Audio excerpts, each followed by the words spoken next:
May 30th, National Mint Julep Day. It's also Memorial Day, so thank you to all our veterans that take care of us, okay, and our men and women in the military. We appreciate everything you do.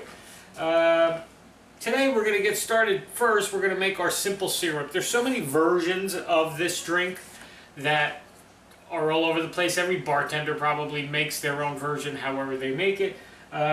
But this one I kind of liked because you infuse the mint, as well as having mint in the drink itself, you infuse the mint into your simple syrup, which I kind of like. Kind of like what we did for Fruit Cocktail Day when we made that mint simple syrup with the coconut rum and we poured it over our fresh fruit and we tossed it and let it sit. Oh, it was awesome. So this is kind of the same thing. So let's get started making our simple syrup first, because that's got to sit for like an hour or so. It's got to cool down. We'll put it in the fridge and get it ready, and then we'll come back in a little bit and make our actual mint julep. But we got to do our simple syrup first. Cup of water. I'm using a cup of turbinado sugar, which is a darker, less processed sugar. You can use just plain regular sugar if you want. It doesn't really matter. Just depending on your taste. I happen to have the turbinado, and I've used it for other cocktails before, and I like it. So I'm going to use that today. I had exactly 1 cup left, funny enough. So I figured I'll use it to make my simple syrup. So we're just going to bring this to a boil, and we're going to cook this for about 3 to 5 minutes or so. Then we're going to take it off the heat, and we're going to add our mint leaves right to our simple syrup. We might give it a shake or two, and then we're just going to let it infuse for about an hour or so in the fridge. Okay, so be right back when this is boiling. Okay, so our syrup is all ready here. It's all dissolved. You just want to make sure all your sugar is dissolved in there. I went outside and picked some fresh mint because it grows like crazy here. It's funny, I grow a lot of stuff from seeds. I start from seeds. And 2 years ago I tried growing mint and I got nothing. I don't know why. It never came up, nothing. Last year it came up. I had a really nice little, we do it in boxes here, so it's not in the ground. And it came up, just a little history, I know I'm blabbering now. And it came up, and I said, okay, at the end of the season last year, I just took it and I threw it in the ground and said, we'll see what happens. Well, it's booming now in the ground, hopefully every year, grows like a weed, good. Lots of mojitos and everything else. Okay, so I'm going to take a bunch of my mint leaves here, and I'm going to put them in this shaker, and I'm just going to muddle them a little bit because I just want to make sure that the oils from the mint come out of the leaves and really give it that mint flavor. Okay, I'm even going to put a little bit of this syrup in there and muddle just to really infuse that mint, which you can totally smell. It smells great.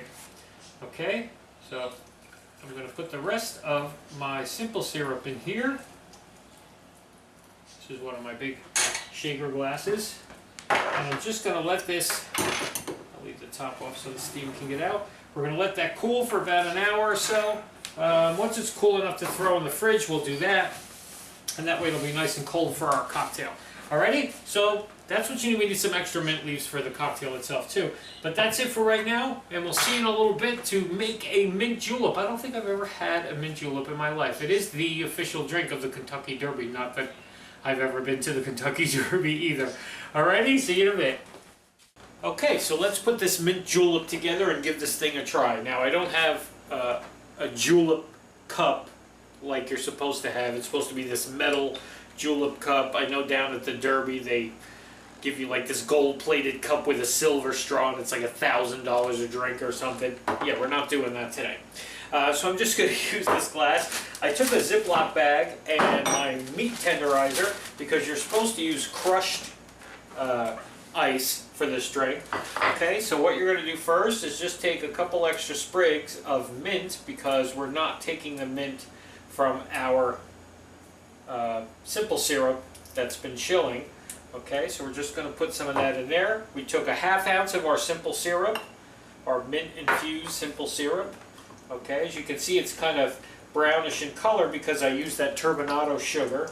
Okay, so we're just going to muddle that a bit in there. Then we're going to take some of this ice, maybe I'll use this, scoop it out. Okay, and we're just going to fill our glass with our crushed ice. Okay, and then you just take your 2 ounces of bourbon, right over the top. Probably fill this up a little bit more with some ice. Okay. And then you could always put like a little sprig in there just for decoration purposes, okay? Now, you're supposed to have a straw with this, like I said, that's what they do, but I'm just gonna kind of stir this together. Now, I'm not a big bourbon fan. I'm using Jim Beam today. Bourbon's not really my thing, but it's mint julep day, so I have to try it, okay? You could probably sub with a different liquor, maybe, like a gin julep or a vodka julep. I don't know, maybe. Anyway, let's give it a try.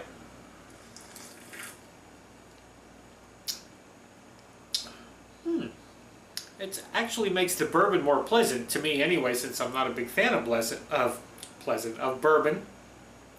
It's actually not bad. It sweetens it up. You get that nice little hint of mint. Yeah, I think I could drink this. Alrighty, happy Mint Julep Day, everybody, and once again, happy Memorial Day. Thank you again to all our military people that take care of us, alrighty? Have a great day, everybody, and we'll see you tomorrow.